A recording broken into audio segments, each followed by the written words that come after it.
Lawyers of Reddit, what was the best gotcha moment you ever experienced? Lady got into a minor fender bender with a truck in a casino parking lot. She backed out of a spot into him. My guy said she parked and went inside the casino for a few hours. At her deposition, she testified that she was so hurt she went right home and to a hospital. I asked if she was a frequent visitor of casino, and if she had a rewards card. She was happy to tell me she did, and she had gold status, and showed me the card. I subpoenaed her rewards card's records, and it showed she was playing slots for hours after the accident. Plaintiff had an X-ray of an allegedly broken arm.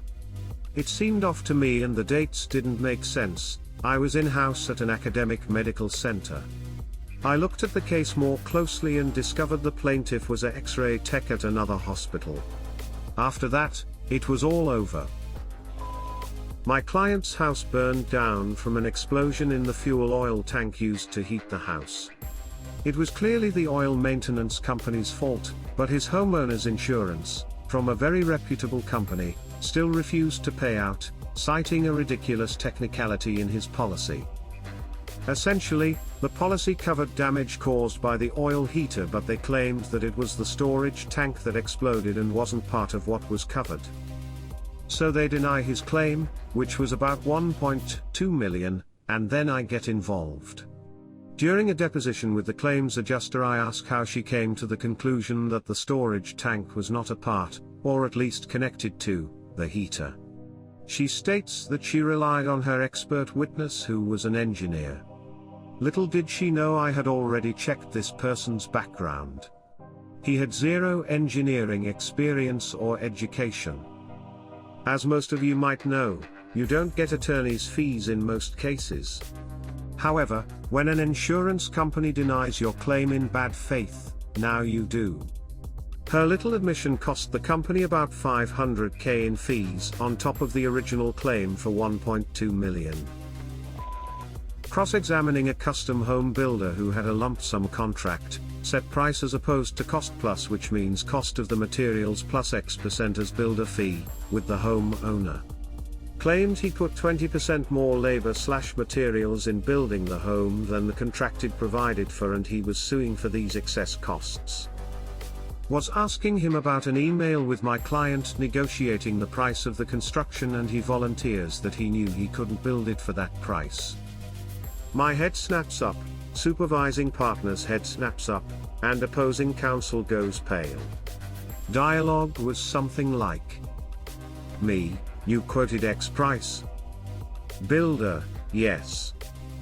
"Me, you knew you couldn't build it for that price." Builder, "Yes." "Me, you knew the home owner was relying on that quote." Builder, "Yes." "Me, you knew homeowner wouldn't have signed contract without that representation." Builder, "Yes." "Me, and you told homeowner's lender you could do it for X." Builder, "Yes." "Me, and bank relied on that price and wouldn't have given loan if knew it was wrong." Builder, "Yes."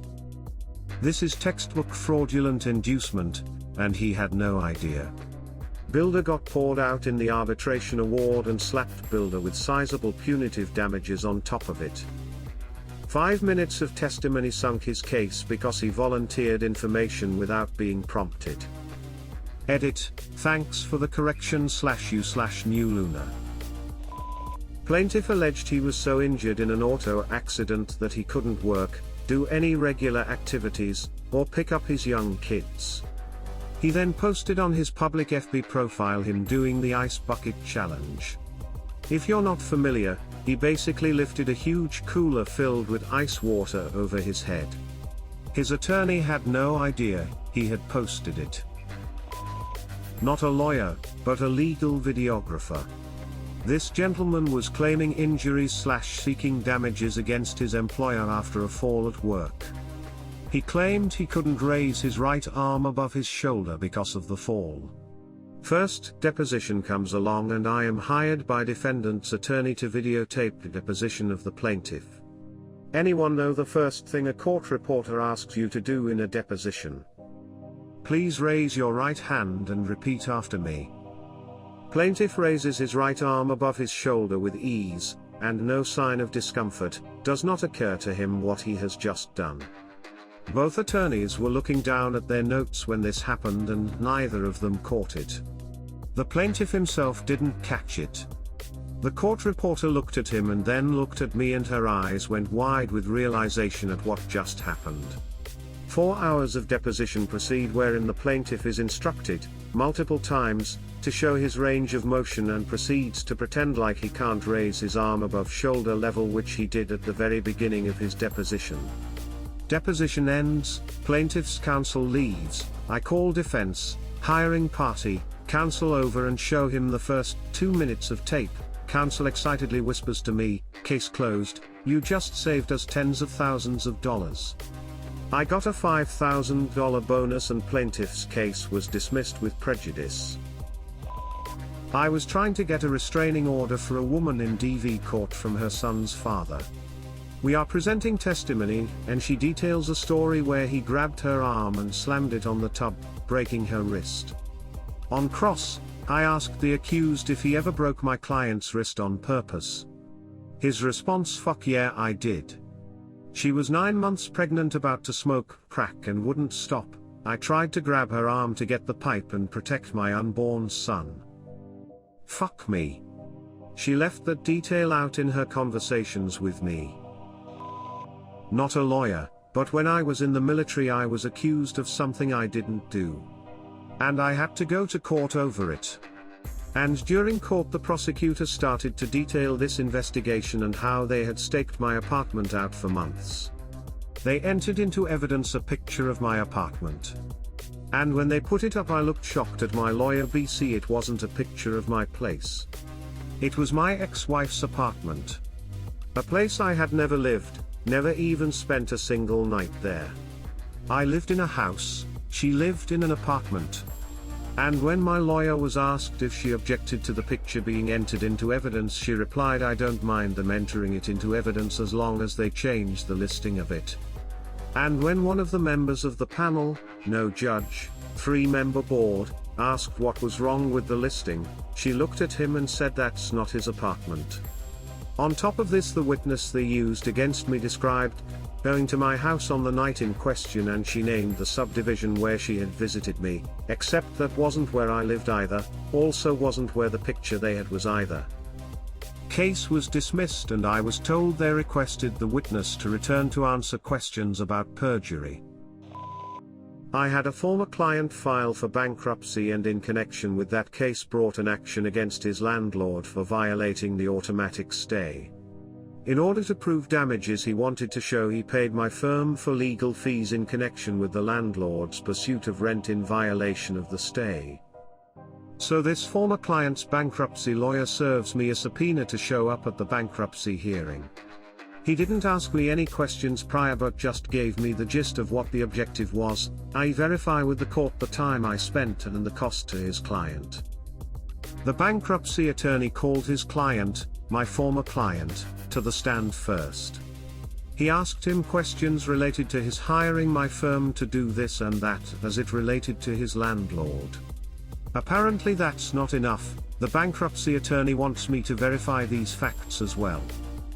I get put on the stand and I'm asked to verify the invoice. I first object to the question as a precaution since it may be a violation of attorney-client privilege to answer the question and to cover me for any claim by the bar or my former client. As predicted, the judge overrules and orders me to answer. I review the invoice, answer, "No, this is not my invoice." His attorney, "I don't understand, this is your firm's logo and information, right?" Me, "Yes." His attorney, "And you provided these legal services, right?" Me, "No." A very confused attorney slowly started to put together, after a couple more follow-up questions, that this idiot client of ours had manufactured my invoice to prove his damages. Needless to say that I could have given his new attorney the heads up, but I wasn't going to help someone who had committed perjury to the court using my name. I had represented him in a completely different matter, and this guy was trying to make some extra cash through this bankruptcy hearing. 2 lessons: tell your attorney everything, and as an attorney, make sure your client feels comfortable to tell you everything. A woman was charged with possession of a large amount of cocaine. Her boyfriend was a known, big-time drug dealer with a long list of priors. Her story was that 4 officers, A, B, C, D, came up to her outside her home and demanded to know where boyfriend was. They wanted all sorts of information about boyfriend and his associates. When she refused to tell them anything, she says officer threatened her, including pulling out his gun and pointing it at her. She also indicated that Officer A was wearing street clothes while B, C, and D were in uniform. Officers claimed she gave them permission to search her home, where they found the cocaine. She says she never gave them any such permission and they planted/pretended to find the drugs. Officer A, it turns out, had been in the newspaper shortly before the case went to trial for various serious incidents of abuse and corruption. The prosecution naturally assumes this woman is lying and simply trying to take advantage of the media publicity. At trial, B, C, and D testify that they were there with Officer E, not A. Once the defense theory developed a bit, the prosecutor offered into evidence a handwritten schedule, logbook thing that listed which officers were working on each day, to show that officer wasn't even scheduled to work that day. There were various reasons this log might not have been admissible, and it was never disclosed to the defense until right before they attempted to admit it. But I quickly looked it over and, somewhat to the surprise of the judge, did not object to its admission. Did not make any reference to the log until closing argument. Then showed it to the jury and told them to look at it more closely. Officer A was not listed as working on the date. But the log also shows duty assignments for the officers working. Officer B is listed as being assigned to the evidence room or some such at the station, and Officer E is listed as being assigned to a patrol car across town with unrelated Officer F. Along with various other inconsistencies in the officers' stories, this led to a very speedy acquittal. Had a client accused of leading the cops on a high-speed chase.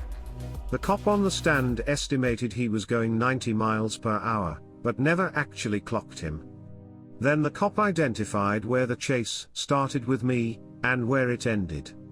It lasted about 2 miles. Then we went through his log of when it started and when it ended.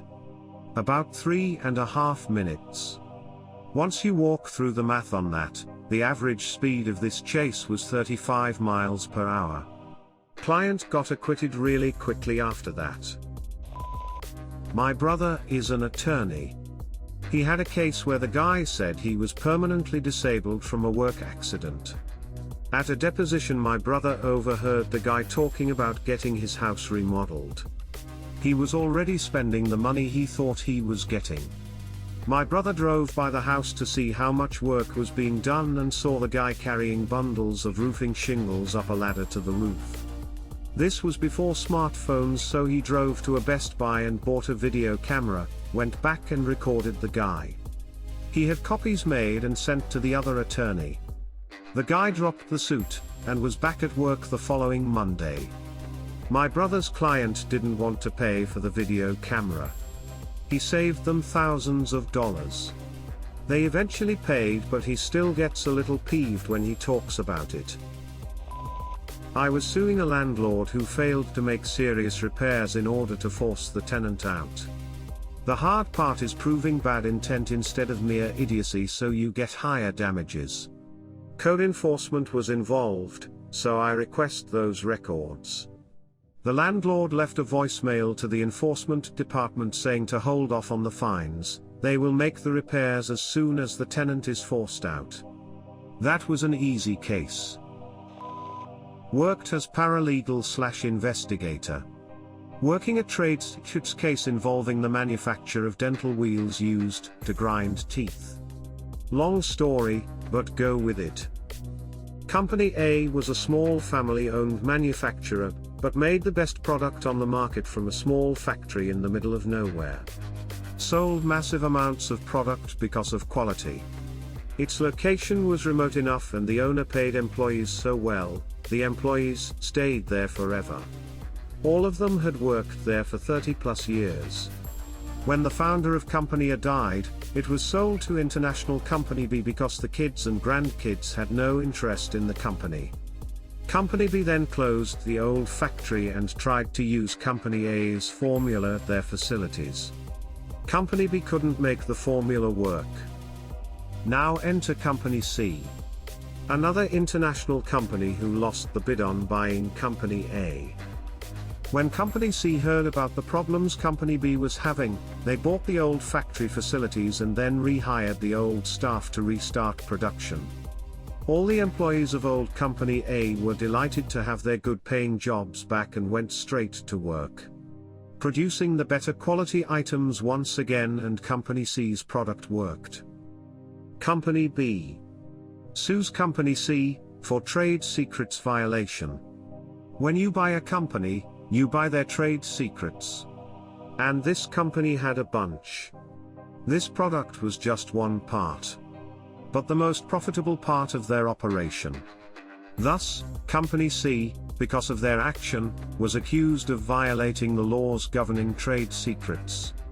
Company B even managed to get a temporary restraining order against Company C in federal court, and Company C had to stop manufacturing at the old plant now owned. This is when I enter the picture. Our firm represented Company C and I was assigned to interview all the employees. I was in the living room of this delightful older lady in her late 50s that offered me snacks, asked me if I was married and wanted to set me up with her granddaughter, you name it, best and funniest interview ever.